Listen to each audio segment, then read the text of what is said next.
African leaders are calling for increased private sector financing to accelerate the continent's green energy transition and industrial transformation. Speaking at the ongoing Africa Forward Summit in Nairobi, President William Ruto said Africa's youthful population and growing innovation ecosystem place the continent in a strong position to drive sustainable development through technology, entrepreneurship, and clean energy investments. Here now is that report.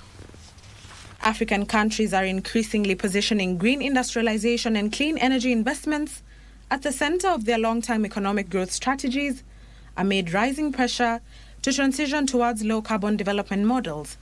However, these green transition projects lack the requisite funding. We cannot accept a future in which Africa simply exports raw green minerals, while industrial value addition, advanced manufacturing, and technological innovation take place elsewhere. That model belongs to the past. Africa's youth innovations through fintech, digital trade, and startup ecosystems have fueled economic transformation, financial inclusion, and job creation. Our youth population is not a burden to be managed. It is an extraordinary strategic advantage to be invested in.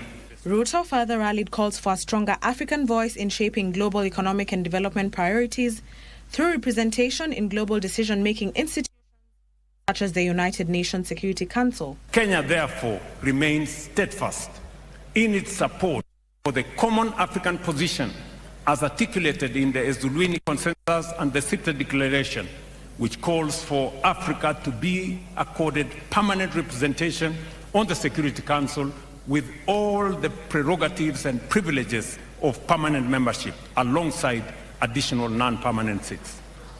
As the Africa Forward Summit concludes in Nairobi, Kenya seeks to attract new investment opportunities, strengthen regional trade partnerships, and position Nairobi as a leading hub for innovation, finance, and green industrialization in Africa. Africa must take greater ownership of its development financing and future growth pathways. This was the rallying call at the second day of the Africa Forward Summit, where African leaders were called upon to increase domestic resource mobilization to fund needs that require priorities in the continent.